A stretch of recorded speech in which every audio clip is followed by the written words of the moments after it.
ಎಲ್ಲರಿಗೂ ನಮಸ್ಕಾರ. Welcome back to our YouTube channel. So ಎಲ್ಲರಿಗೂ ನಾನು ಸುಮಾರು ದಿನ ಆದಮೇಲೆ ವ್ಲಾಗ್ನ ಅಪ್ಲೋಡ್ ಮಾಡ್ತಾಯಿದ್ದೀನಿ. ಯಾಕೆಂದರೆ ಸ್ವಲ್ಪ ಬ್ಯುಸಿ ಇರೋದ್ರಿಂದ ಸ್ವಲ್ಪ ಲೇಟಾಗಿಯೇ ವ್ಲಾಗ್ನ ಅಪ್ಲೋಡ್ ಆಗ್ತಾಯಿದೆ. ಸೊ ಎಲ್ಲರಿಗೂ ಸ್ವಲ್ಪ ಸಾರಿನ ಕೇಳೋಕ್ಕೆ ಇಷ್ಟಪಡ್ತೀನಿ.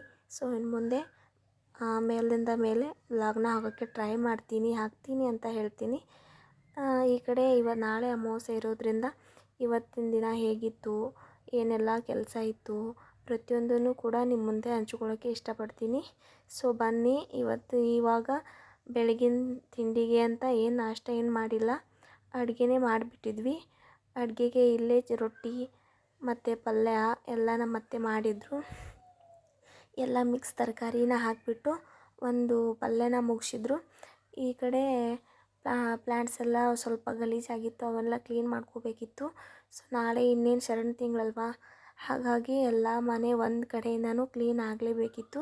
ಹಾಗಾಗಿ ವರಮಹಾಲಕ್ಷ್ಮಿ ಕೂಡ ಇವಾಗ ಹತ್ತಿರ ಬರೋದ್ರಿಂದ ಎರಡು ಒಟ್ಟಿಗೆ ಆಗುತ್ತೆ ಅಂತ ನಾವು ಮನೇನ ಕ್ಲೀನ್ ಮಾಡ್ತಾಯಿದ್ವಿ. ಸೊ ಬನ್ನಿ, ಇವತ್ತಿನ ಡೇ ಹೇಗಿರುತ್ತೆ, ಇವತ್ತಿನ ಡೇದಲ್ಲಿ ನನ್ನ ಜೊತೆ ಯಾರ್ಯಾರು ಇರ್ತಾರೆ ಪ್ರತಿಯೊಂದನ್ನು ಕೂಡ ನಿಮ್ಮ ಮುಂದೆ ಹಂಚ್ಕೊಳ್ತೀನಿ. ಬನ್ನಿ. ಏನಿಲ್ಲ, ಇವತ್ತು ಬೆಳಿಗ್ಗೆಯಿಂದನೂ ಸ್ವಲ್ಪ ಮಳೆ ಇರೋದ್ರಿಂದ ಏನು ಮಾಡೋಕ್ಕೂ ಆಗ್ತಾನೇ ಇಲ್ಲ. ಹಾಗಾಗಿ ಹಾಸಿಗೆ ಎಲ್ಲ ತೊಳೆದು ಹಾಕಿದ್ರೆ ಕಷ್ಟ ಆಗುತ್ತೆ ಅಂತ ಸೊ ಮೊದಲು ಮನೆಯೆಲ್ಲ ಕ್ಲೀನ್ ಮಾಡಿಕೊಂಡ್ರೆ ಆಮೇಲೆ ಬಿಸಿಲು ಇರಬೇಕಲ್ವ, ಹಾಸಿಗೆ ತೊಳೆದಿದ್ದೀವಿ ಅಂದರೆ ಒಳ್ಳೆ ಬಿಸಿಲು ಬಿದ್ದರೆ ಅವು ಸ್ಮೆಲ್ ಬರೋಲ್ಲ, ಇಲ್ಲಾಂದರೆ ಸ್ಮೆಲ್ ಬರುತ್ತೆ. ಈ ಕಡೆ ಬೆಳಗ್ಗೆ ಎದ್ದು ಪೂಜೆ ಎಲ್ಲ ಮುಗೀತು. ಇವಾಗ ಒಂದು ಕಪ್ ಟೀನ ಕುಡಿದ್ಬಿಟ್ಟು ನೆಕ್ಸ್ಟ್ ಕೆಲಸ ಏನಂತ ನೋಡಬೇಕು. ಬನ್ನಿ, ಆಚೆ ನಮ್ಮ ಅತ್ತೆ ರೊಟ್ಟಿ ಮಾಡ್ತಾಯಿದ್ರು. ಸೊ ಅವ್ರ ರೊಟ್ಟಿ ಆಗೋದ್ರಲ್ಲಿ ನನ್ನ ಕೆಲಸ ಇವತ್ತು ನಾನು ಆಲ್ಮೋಸ್ಟ್ ಮುಗಿಸ್ಬೇಕು. ಸೊ ರೂಮೆಲ್ಲ ಕ್ಲೀನ್ ಮಾಡಿ ಆಮೇಲೆ ಹಾಲೆಲ್ಲ ಕ್ಲೀನ್ ಮಾಡೋದ್ರಲ್ಲಿ ಟೈಮೇ ಸಾಲಲ್ಲ. ಸೊ ಎಷ್ಟು ಟೈಮ್ ಇದ್ರೂ ಇವತ್ತಿನ ದಿನ ಸಾಲದೇ ಇಲ್ಲ ಅನ್ಕೋತೀನಿ. ಬನ್ನಿ, ಬೇಗ ಬೇಗ ಕೆಲಸನೆಲ್ಲ ಮುಗಿಸ್ಕೋಬೇಕು. ಈ ಕಡೆ ಆಚೆ ಫುಲ್ ಒಂಥರ ಮೋಡ ಆಗಿತ್ತು.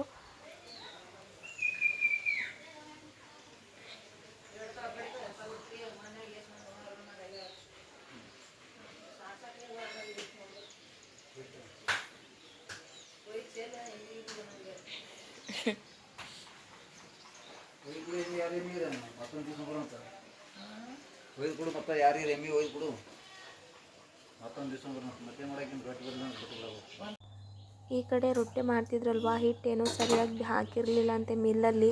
ಅವರಿಗೆ ತುಂಬಾ ಕಷ್ಟ ಆಗ್ತಾಯಿತ್ತು. ಹಾಗಾಗಿ ಅವರು ಹಿಟ್ಟು ಹಾಕಿದವ್ರನ್ನ ಬೈಕೊಂಡು ರೊಟ್ಟಿನ ಮಾಡ್ತಾಯಿದ್ರು. ಯಾಕಂದರೆ ರೊಟ್ಟಿ ಮಾಡೋರಿಗೆ ಗೊತ್ತು ಅದನ್ನ ಎಷ್ಟು ಯಾವ ರೀತಿಯಾಗಿ ಬಡಿದು ಮಾಡ್ತಾರೆ ಅಲ್ವಾ. ಹಾಗಾಗಿ ಇನ್ನೂ ಸರಿಯಾಗಿ ಹಾಕಲಿಲ್ಲ ಅಂದರೆ ರೊಟ್ಟಿನೇ ಬರೋದಿಲ್ಲ. ಸೊ ಮಾಡೋಕ್ಕೂ ಮನಸ್ಸು ಕೂಡ ಇರಲ್ಲ. ಏನು ಮಾಡೋದು, ಅದು ಆ ಕಡೆ ಚೆಲ್ಲಾಗೂ ಇಲ್ಲ, ಈ ಕಡೆ ಎಸೆಂಗೂ ಇಲ್ಲ. ಏನು ಮಾಡೋದು, ಯಾಕಂದರೆ ಇವಾಗ ಎಲ್ಲನೂ ಕಾಸ್ಟ್ಲಿ, ಜೋಳ ತುಂಬಾ ಕಾಸ್ಟ್ಲಿ ಅಲ್ಲ. ಹಾಗಾಗಿ ಇನ್ನೇನು ಮಾಡೋದು ಅಂತ ಹಾಗೆ ಅಡ್ಜಸ್ಟ್ ಮಾಡಿಕೊಂಡು ರೊಟ್ಟಿನ ಮಾಡ್ತಾಯಿದ್ರು. ಅವ್ರ ಜೊತೆ ಯಾರೋ ಒಬ್ಬರು ಬಂದಿದ್ದರು. ನಮ್ಮ ಅತ್ತೆಗೆ ಏನೋ ಗೊತ್ತಿಲ್ಲ ಕೆಲಸ ಇದೆ ಅಂತ, ಅವರಿಗೆ ಸ್ವಲ್ಪ ಈ ಕಡೆ ಟೀನ ಸೋಸ್ಕೊಂಡು ಬಂದು ಕೊಡೋಣ ಅಂತ ನಾನು ಟೀನ ಮಾಡಿಬಿಟ್ಟು ತೊಗೊಂಡು ಹೋಗ್ತಾ ಇದ್ದೀನಿ. ಬನ್ನಿ, ಅವರಿಗೆ ಟೀ ಕೊಟ್ಬಿಟ್ಟು ಕೆಲಸನ ಮುಂದುವರಿಸ್ಬೇಕು. ಈಗ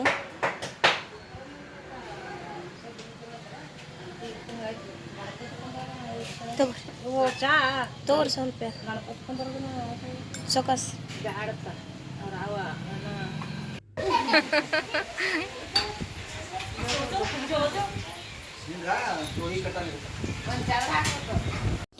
ಇವಾಗ ಪಂಚಮಿ ಹಬ್ಬ ಕೂಡ ಹತ್ತಿರನೇ ಇರೋದ್ರಿಂದ ನಾವು ಕೂಡ ನಮ್ಮ ಮನೆಯಲ್ಲಿ ಪಂಚಮಿ ಹಬ್ಬನ ಜೋಕಾಲಿ ಕಟ್ಟಿ ಎಂಜಾಯ್ ಮಾಡೋಣ ಅಂತ. ಸೊ ನಮ್ಮ ಮನೆಯಲ್ಲಿ ರಿಷವ್ರು ಇರೋದ್ರಿಂದ ನಾವು ಕೂಡ ನಮ್ಮ ಮಾಮ ಅವರು ಜೋಕಾಲಿನ ಕಟ್ಟಿದ್ರು. ಸೊ ಅವನಂತೂ ಫುಲ್ ಎಂಜಾಯ್ ಮಾಡ್ತಾಯಿದ್ದ. ಅಷ್ಟರಲ್ಲೇ ಒಂದು ಮೀಶೋಲಿಂದ ಪಾರ್ಸಲ್ ಕೂಡ ಬಂದಿತ್ತು, ಅದನ್ನ ಅನ್ಬಾಕ್ಸ್ ಮಾಡ್ತಾಯಿದ್ದೀವಿ. ಸೊ ಇದು ವುಡನ್ದು ಜ್ಯುವೆಲ್ರಿ ಬಾಕ್ಸಸ್ ಆಗಿರೋದ್ರಿಂದ ತುಂಬ ಕ್ವಾಲಿಟಿ ಬಂದರೆ ತುಂಬ ಚೆನ್ನಾಗಿತ್ತು. ಸೊ ಯಾರಿಗೆಲ್ಲ ನಿಮಗೂ ಈ ಒಂದು ಪಾರ್ಸಲ್ ಇಷ್ಟ ಆಗಿದ್ದರೆ ಲಿಂಕ್ ಅಂತ ಕಮೆಂಟ್ ಮಾಡಿ, ಖಂಡಿತ ನಾನು ಲಿಂಕ್ನ ಶೇರ್ ಮಾಡ್ತೀನಿ. ಸೊ ಈ ಒಂದು ವಿಡಿಯೋ ನಿಮಗೆ ಇಷ್ಟ ಆಗಿದೆ ಅಂತ ತಿಳ್ಕೊತೀನಿ. ನೆಕ್ಸ್ಟ್ ವಿಡಿಯೋನಿಗೆ ಮತ್ತೆ ಸಿಗ್ತೀನಿ. ಟೇಕ್ ಕೇರ್, ಬಾಯ್.